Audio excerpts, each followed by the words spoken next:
Other trade deadline stuff. Our buddy texted us a weird beat. Sixers just give up and start over. Yeah, which I thought was Embiid out for the season. Yeah, it's tough. With Embiid out for the season, just kind of giving up and getting something out of Tobias Harris, and just kind of trying to build around Maxey, and then have Embiid come back next year. But if you're trying to really commit, just get someone's entire draft for the next decade for Joel Embiid. Yeah, the soft rebuild never really seems to work very well. Like the most you can do as a team is like retool. You can't rebuild. You can flipping Smart for Porzingis isn't a rebuild. That's a retooling, shuffling assets around. But you can't be like, we're actively going to take a step back and dive into the draft. And get more assets. When you say rebuild, with an already good team. When you're saying rebuild, to me, I think to most people that means that you're investing in the draft. You know, so like what the Warriors did, they used all of their injuries that they suffered a few years ago to try to do this soft rebuild thing where they drafted some young talent, got some good picks, tried to make that work, and just it never really. Honestly, they would have been way better off just looking back. And I think a lot of people were saying this at the time. They were criticizing them of like what they should be doing is moving these assets to other teams who value those things more than they would, because what is James Wiseman on the Warriors? You know, even if he would have turned out to be close to what he was supposed to be, he was going to need time to develop. And you're trying to win a championship if you're the Warriors every single year. It's going to be tough.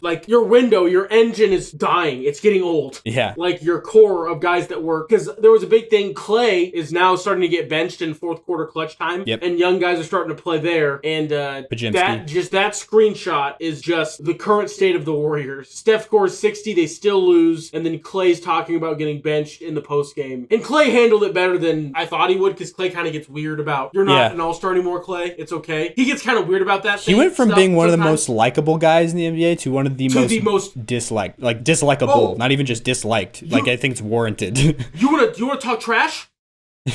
4 rings. He just throws up a 4 at you for anything. Like he'll look at a bench, like a bench will chirp at him when he's trying to take corner 3. He'll just like hit a 4 and run down the court. Yeah, and him being so like appalled at him not making the top 75 players of all time list was like, dude, chill out. Do you think like you're top 25 or something? Like if you would have put on some big boy pants and went and like tried to be the captain of your own ship and were as good as you were, you probably would have been, because you would have had these crazy video game numbers, because you would have been the number 1 option, and he's a good shooter. It's not like he's a bad wasn't a bad basketball player. I'm saying like if he would have not, after that first contract, after the first championship, went out and like not just been what ended up being like the third fiddle. I don't know if that would make him any better all time. I feel like him in his role, like I don't think Klay Thompson in any other situation is as good as the Klay Thompson all time as we've seen him be, because yes, he sacrificed a bit when KD came. I'd say that's the main thing. When KD came is when maybe that slippage happened. But if it was just like the original Big 3 Warriors, 2015 Warriors, how they operated. Yeah, like Klay would be that.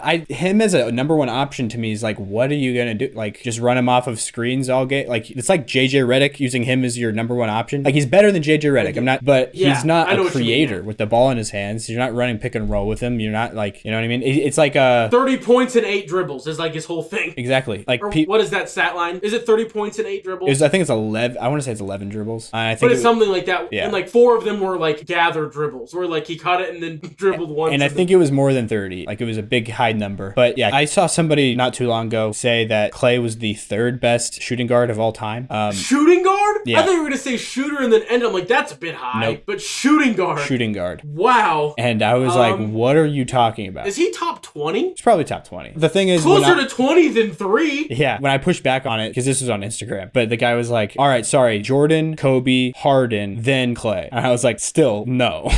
Like, how is Klay not way closer to Reggie Miller and Ray Allen? And I think might be even lower than Reggie Miller and Ray Allen, to be fair. I would say lower. And that's more like closer to 10. So he's definitely not in the top 3 or 4. But the thing is, with like what I'm saying is Ray Allen, how Ray played on the Celtics and the Heat later on, that's like what Klay's the best at. But Ray, when we saw him playing with the Bucks and with the Sonics, was like a pick and roll ball handler and was like a focal point of an offense on like a decent team. A really, really good player. A slashing 3-point menace. Yeah. Like if he came along later, if he came along like more in the modern era, Ray Allen would be like a legit number 1 option being used like the right way, because back then they didn't use him enough from behind the 3-point line as they should have. I don't think Klay is a top 10 shooting guard. There's like AI. Yeah, exactly. Jerry West. Dwayne Wade. Iceman George Gervin. Mm-hmm. So, I'm trying to think if I'm missing like a big one. I mean, Elgin Baylor is probably. Is he a 3 or is he a 2? He goes either way. You could put it. Elgin Baylor is better than Klay Thompson. Period. Yeah. Clyde Drexler for sure. Tracy McGrady. Vince Carter. just Vince Carter. T-Mac, that's getting for sure. closer. Yeah, we're getting closer to Klay though. So. But like, it's just, I don't know. I don't think Klay should. We got into a whole thing about where Klay ranks all time. I don't remember why. I think it was because of the top 75 thing. So basically what we started talking about was how Klay, his attitude, is kind of brash and has become pretty unlikable. But how do we get there? I'm trying to follow the train backwards in my memory. The Warriors. We were just talking about the Warriors and then we brought up. Yeah, but why? Like, I was like, we were talking about Kuminga or. Oh, yeah. The soft rebuild thing. Like soft rebuild. Sorry. Okay. Yeah. So the Sixers. Kuminga, you said Wiseman.